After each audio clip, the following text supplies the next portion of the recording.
CEO of the James River Association.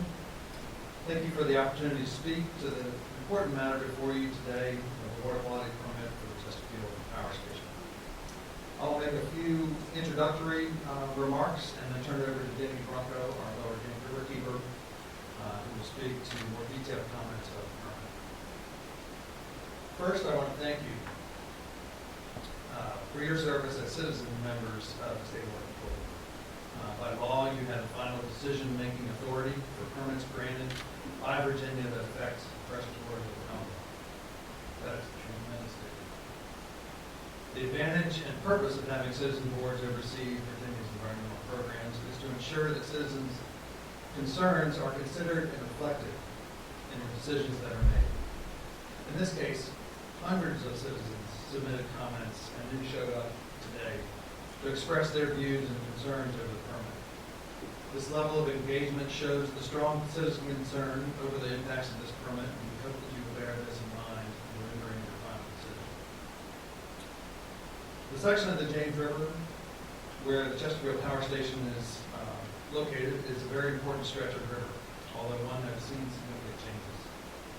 This stretch of river was the site for the second settlement established by the English settlers, and still today is one of the most actively used parts of the river, with over 100,000 people annually visiting the public parks of Henricus, Dutch Gap, and Prescott Island. Additionally, popular swimming, fishing, and water ski spots are located close by. JRA has a special interest in this section of the river because our James River Ecology School is located just 5 miles down the street, where we engage up to 2,000 students a year in river-based environmental education. Moreover, this part of the river now boasts resurgent populations of endangered Atlantic sturgeon and bald eagle, to the point where a local river guide can offer specific trips featuring those two species. The health of the river has improved significantly over the past 4 decades. These activities, to make these activities and improve wildlife possible. However, to maintain the health and to fully reach the Commonwealth's goals for the James River will require even stronger efforts. Like any musical instrument, the finer tuned it is, the more difficult it is to maintain that tuning and improve it further. Therefore, I encourage you to question and challenge past approaches and to look for new opportunities to strengthen the protections of our waters. Finally, the type of pollutants at question in the permit, like lead, arsenic, mercury, and other heavy metals, are persistent and accumulate in the environment. Therefore, they can combine with past discharges and other sources to pose a risk to the river and those who rely on it. Again, I encourage you to seek every opportunity to strengthen and hasten the protections of the river wherever possible. We believe that you have the authority and the opportunity to do that in this project. At this point, I'll turn it over to Jamie to give you some specific.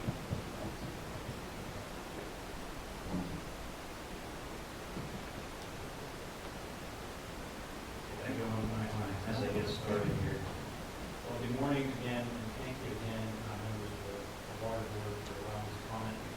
This is a real privilege for organizations that we spend a lot of time studying and monitoring over the years looking at these permanent ratios. The Chesterfield Power Station has been in operation since the 1940s. For more than half a century, the plant has been running coal along the banks of the James, utilizing large volumes of water for cooling and discharging wastewater back into the river. Over that time span, we can look back and see how the James River has changed. As Bill already noted, the river is much cleaner than it was 40, 50 years ago. We have some incredible momentum in our region in terms of improving water quality. And we see large investments in wastewater and other industries and in our localities to improve water quality in our local waterways. Now it's time to modernize our power plants.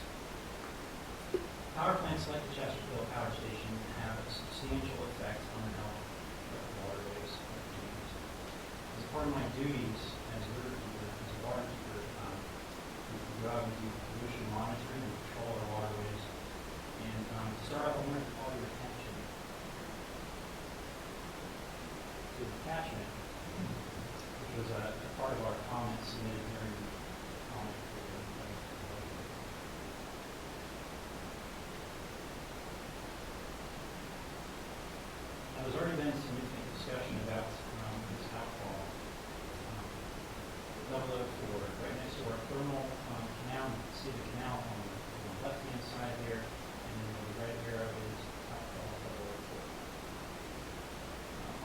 surface there, you can see the white substance floating. It's likely some of the centispheres that were discussed. And for our gut, you can see some of those that are in the public waterway. Over here on the right-hand side is the lagoon, which is commonly used for all sorts of recreation. Chesterfield County has a kayaking school they do over there. They teach people how to roll their kayaks, so there is significant water contact taking place in this area. Just to the right of the red arrow is the public road or trail that goes mountain bike, hike, and to the right next to this discharge area. So I point out how common it was for us to find this sort of waste in this part of the river each visit that we were out there. This is again the same place. You can see the dunes that Dr. Kakirar mentioned already. You can see ash, centispheres, just solid waste from the ash pond up along the trees and in the water. Again, out of the kayak in January, so I'm a little older on that visit, you can see that the same thing happened again. Particularly bad in September of 2015. You can see there was a large amount of stuff in the project. High tide, apparently waste all the way up to the high water line there covering the tree branches with the waste. And then one more photo. This is an aerial image again, a flyover of the area. You can see this shows behind you. You can see this in there. And this is the final photo I have. This is the visit in which the sample was collected that Dr. Kakirar was just explaining. So I point these out to show a little bit of landscape so that you have a really clear perspective that this is real pollution. This has been happening for a long time. This isn't something that's just happening for this period. Photos were taken and goes back. It's just the way this facility is designed. We're just now getting to the point of upgrading these technologies, dewatering those ponds, transitioning from wet storage to dry storage, because it makes a lot of sense. It's important to protect people and protect the environment. And the fact that we have this legacy that we can still see in the river is a very good reason to move forward as quick as possible. And there are a few issues that I want to raise, and really there's four in particular I want to call out and action items that I want to offer support in order to this morning. So the dewatering is an important first step.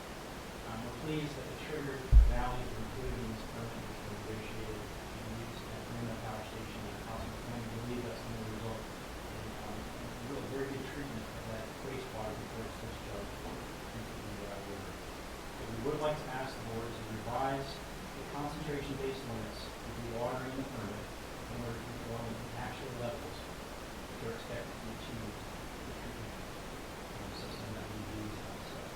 So that's the technology-based comment that we already put out there. The technology shows that we can treat this waste at a low level, so we should hold the permit to that level. It just makes sense. And it's the most protective thing that we can do for the James. The next issue, in regards to the implementation guidelines, one of the federal rules that come into play is we believe this is really important too.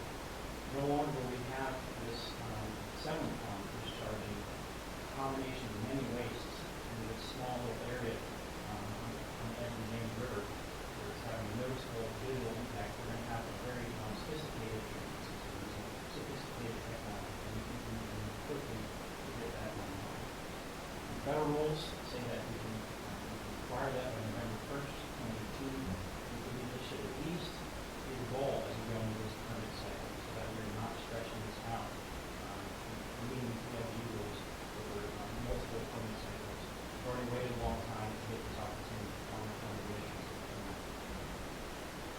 Two more issues regarding water intake and water withdrawal. These issues are certainly linked together, and there are some important issues to note about them in this permit. Atlantic sturgeon. We know that they're a big deal. Right now, we hear about them all the time. They're actually spawning in the river right now. You can see them jumping, reaching around Chesterfield Power Station as part of the river. We've seen a resurgence of this species, at least in the adult population in recent years, although they are an endangered species, and we have very limited evidence spawning taking place in the river. So there's still some great concerns about the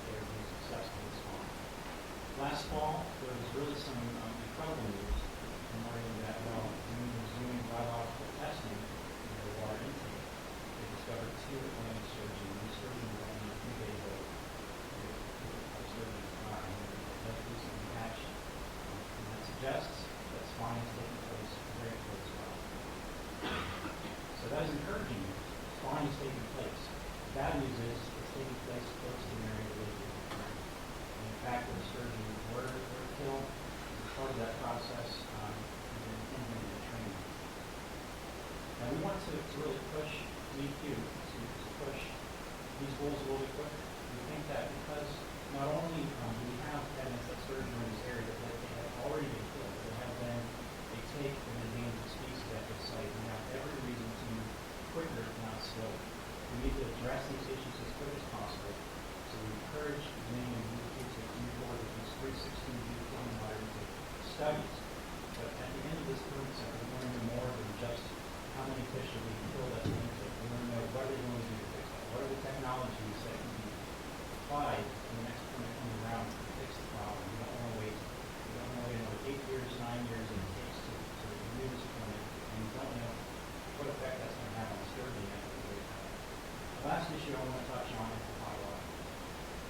I was out in Farragut just last week, as I've been many times before, in our river keeping patrol boat, and as we cruised around from the main city of James into Farragut, closer to the cooling water discharge channel, we saw the temperature gradually creep up. It's something that anybody who's been back there bass fishing or out there enjoying that part of the river has been seeing. And in the summertime, the warmer months, late spring through early fall, you see excessive temperatures there. Last minute, we measured 105 pounds which is near the exit of the cooling water. And you can go back and look at some of those monitoring data and see what the temperature is probably. That's just what we saw on that particular day. So we're extremely concerned about this thermal variance. We are happy to see that DEQ is asking the unions to go back and look at that study, thermal variance, which supports the excessive discharge of that heat. But this is another issue that we feel very strongly need to address in the community. We don't want to suggest the study of the bylaw community and the effect of the thermal discharge. We want to see what are the solutions. What are we going to propose when the next permit comes around, or even within this permit cycle, when we address the issue. 105 degrees of water, that is an area that is displacing wildlife. You think of it as it could be a barrier for migratory fish, it could be a barrier for all sorts of wildlife that would otherwise utilize that area of the river. And this is an important stretch of the river for reasons already noted. Most recently, the National Marine Fisheries Service has proposed making this area surrounding those gaps critical habitat for Atlantic sturgeon. And we know it is essential for the conservation of species because we know they're spawning and using every effort possible to grow that habitat and address impacts to the species. I think it's worth pointing out too that 105 degrees is above the Virginia Code and the Virginia Department of Health to recommend hot culture spas. So there really is a direct and substantial effect on the public for a person who is not aware of the discharge and we go back there and I think this is an issue that can be resolved in this permit. For you all to look at this issue again and really think about what we can achieve in the short term and on the long term. Each of these issues that we're raising, we're not asking for significant changes, we're simply asking for a more reasonable timeline to address the long-standing impacts that we've been dealing with in Chesapeake College. We have industries throughout the basin that are moving to more advanced technologies and we can hold these facilities to the same standard and using the best technology available to treat all these waste streams, to protect aquatic life, in particular, Atlantic sturgeon. Now, the last thing I just wanted to say is that Virginians have had to wait many years for the chance to comment on these two issues. Again, because they have been delayed many times. So we want to really encourage you to hold a very precise schedule for the meetings to meet all of these benchmarks and the goal and to try and do it in So with that, I want to thank you again for this opportunity to speak on behalf of our members and on behalf of the Virginia River. Happy to answer any questions.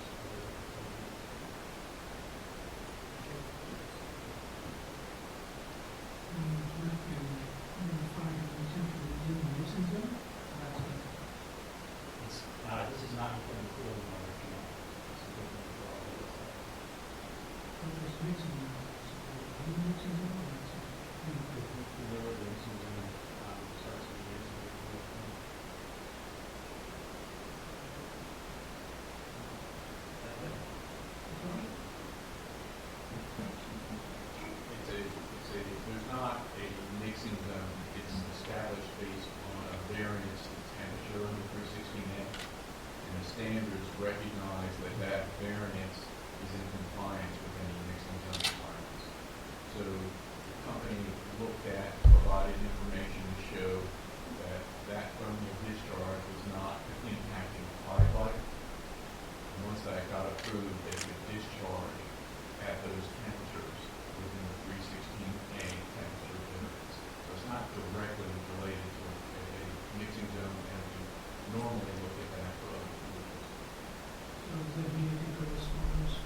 supposed to be